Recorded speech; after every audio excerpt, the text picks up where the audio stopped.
Let the Corpses Tan is directed by Bruno Forzani and Hélène Cattet, who are a French couple of directors living in Belgium. Their previous films, Amer and The Strange Color of Your Body's Tears, were more in line with an homage to the giallo genre, while Let the Corpses Tan is firmly establishing itself as a pastiche or an homage to spaghetti western. It's also infusing in there 70s Italian crime films and 1970s French pulp literature. The plot takes place in Corsica under the warm Mediterranean sun.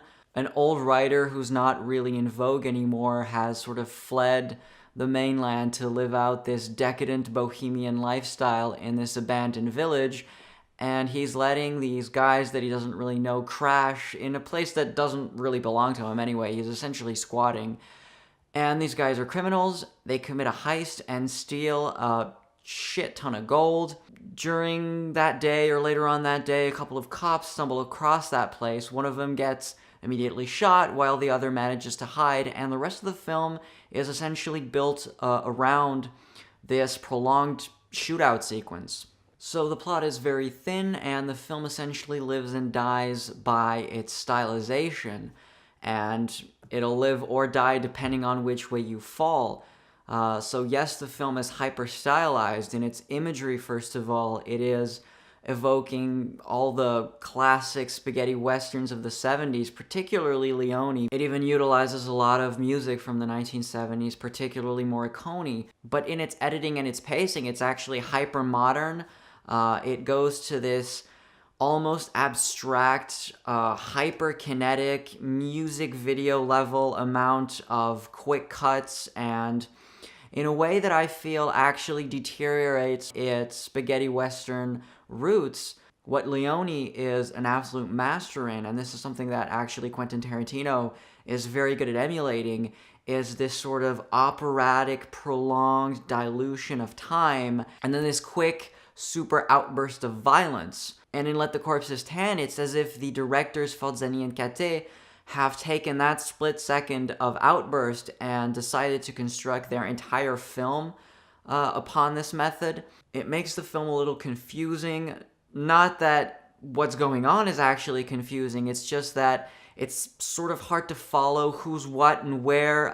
It takes away a lot of the sense of the geography of what is essentially an action scene. It'll routinely have this obnoxious motif where it'll cut to a black screen indicating the time, and it'll move forward 2 minutes, and then it'll move forward like another 3 minutes, and then we'll have a sequence that is just a couple minutes long, hard cut to black with the time, and 3 more minutes, and then it cuts back like a minute so you can see the exact same thing but from a different perspective, which isn't super novel, but it does it at such a hyper frenetic pace that it's sometimes hard to understand who's on screen and what's going on and where we are. To me, it feels very much like an exercise in style. That's kind of cool. That's kind of the coolest music video ever made, but unfortunately as a 90-minute film doesn't really work. And it's ultimately disappointing in my opinion, because within the first 20 minutes and the absolute gorgeous imagery that these two are able to create, I was really thinking that we were in for something really special, but unfortunately I don't think the style can really sustain for the entirety of the runtime of the film, even though in there are some absolutely incredible sequences. I think if you were just to edit out these 5 or 6 little minutes and put them on the internet, people would go nuts, because some of them are really inventive and fantastic, but within the hour and a half that the film lasts, it's actually really hard to grasp onto anything other than just admiring the style, which, like I said, gets pretty obnoxious after a while, although I'm pretty confident that some people will hate it, but some people will absolutely love it based on that alone and will tell me I'm absolutely wrong.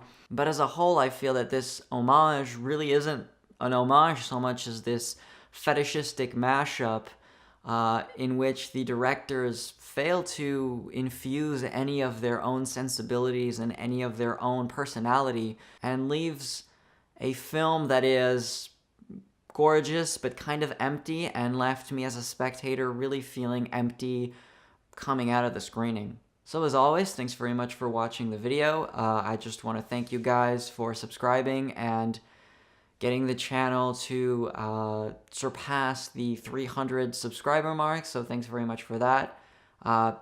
Be sure to like the video if you like this review. Be sure to subscribe if you're not subscribed yet, and just thanks again, everyone.